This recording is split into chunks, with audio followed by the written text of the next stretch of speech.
Hello students, now we are going to discuss about five kingdom classification system. तो 1937 की बात है। ई chapter ने दो टेक्निकल टर्म्स इंट्रोड्यूस करवाई थी। सबसे पहली जो टर्म थी इसकी वो थी प्रोकैरियोटिक। अब ये जो प्रोकैरियोटिक है, it was used to describe bacteria and bacteria like organisms. In simple words, सादा लफ्ज़ों में हम कह सकते हैं कि जो टर्म प्रोकैरियोटिक है ये प्रोकैरियोट्स को डिस्क्राइब करने के लिए इस्तेमाल की गई थी। और प्रोकैरियोट्स क्या होते हैं? प्रोकैरियोट्स ऐसे लिविंग ऑर्गेनिजम्स होते हैं जिनकी बॉडी के सेल्स के अंदर प्रोमिनेंट न्यूक्लियस मौजूद नहीं होता। ऐसे लिविंग ऑर्गेनिजम्स को हम कहते हैं प्रोकैरियोट्स। दूसरी जो टर्म उसने इंट्रोड्यूस करवाई थी वो थी हमारे पास यूकैरियोटिक।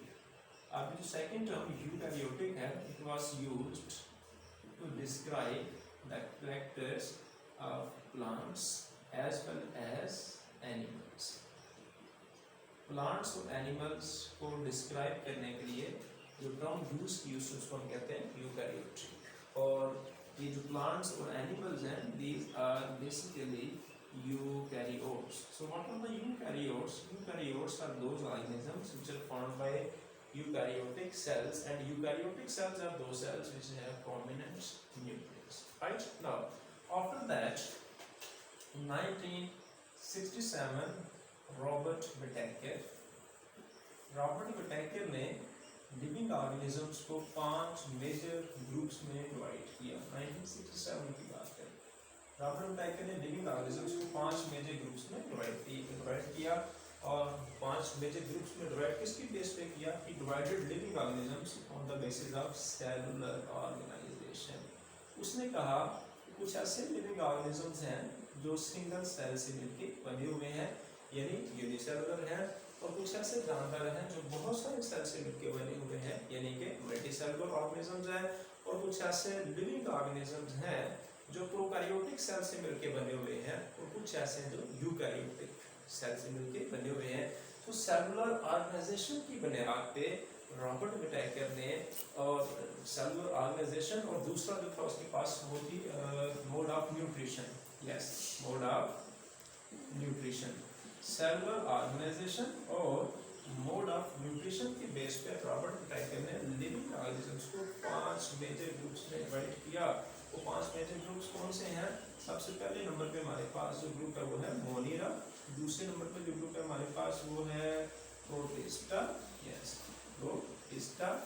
और तीसरे नंबर पे जो ग्रुप है वो है fungi. Yes, fungi. After fungi जो फोर्थ ग्रुप है लिविंग ऑर्गेनिजम्स का वो प्लांटी। और जो मेजर ग्रुप 5 है वो है एनिमेलिया। यूं अगर देखें तो रॉबर्ट विटेकर ने लिविंग ऑर्गेनिजम्स को मोड ऑफ न्यूट्रिशन और सेलुलर ऑर्गेनाइजेशन की बेस पे 5 ग्रुप्स में डिवाइड किया: मोनिरा, प्रोटिस्टा, फंजाई, प्लांटी और एनिमेलिया। 5 मेजर ग्रुप्स उसने बना दिए और इसको उसने नाम दिया 5 किंगडम क्लासिफिकेशन सिस्टम। क्लासिफिकेशन का सबसे जो बड़ा ग्रुप होता है, जो सबसे बड़ा यूनिट होता है, उसको हम कहते हैं किंगडम। तो ये बेसिकली 5 किंगडम्स हैं जिसको उसने इंट्रोड्यूस करवाया।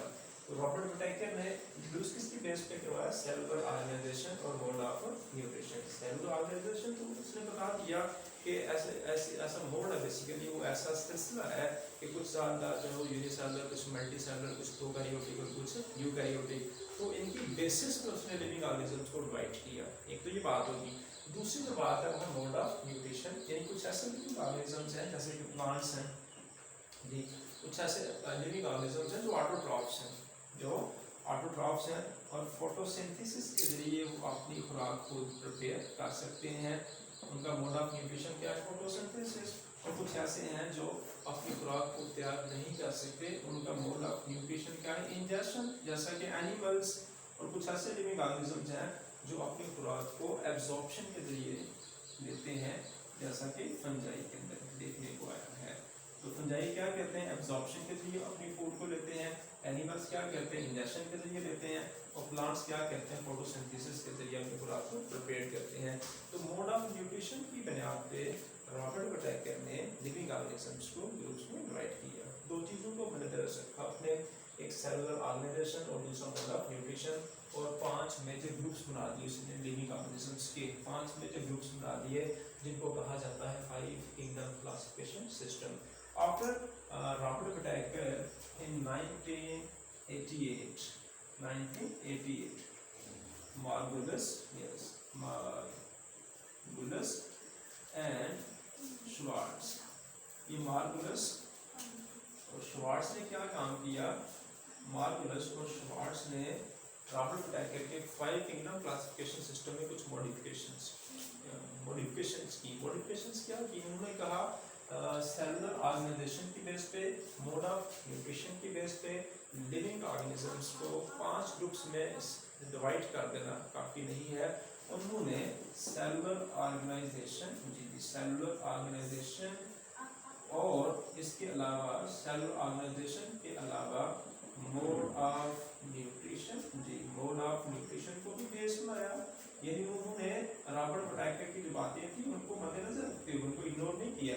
सेलुलर ऑर्गेनाइजेशन को भी, मोड ऑफ न्यूट्रिशन को भी बेस बनाया और साथ अमेंडमेंट क्या की, साथ इजाफा किस बात, एडिशन किस बात का किया? जेनेटिक्स का। उनका मानना ये था उनका मार्गुलस और श्वार्ट्ज का मानना ये था कि cellular organization, mode of nutrition के अलावा भी कोई ऐसा फैक्टर है जो काबिल जिक्र होना चाहिए, जिस पे बहस होनी चाहिए, जो क्लासिफिकेशन में अपना किरदार अदा करता है, वो है जेनेटिक्स। तो जेनेटिक्स क्या है कि ट्रेड्स का, कैरेक्टर्स का पेरेंट से ऑफस्प्रिंग्स में ट्रांसफर होना। तो उन्होंने जेनेटिक्स को इंट्रोड्यूस किया साथ। तो ये था हमारे पास 5 किंगडम क्लासिफिकेशन सिस्टम। सो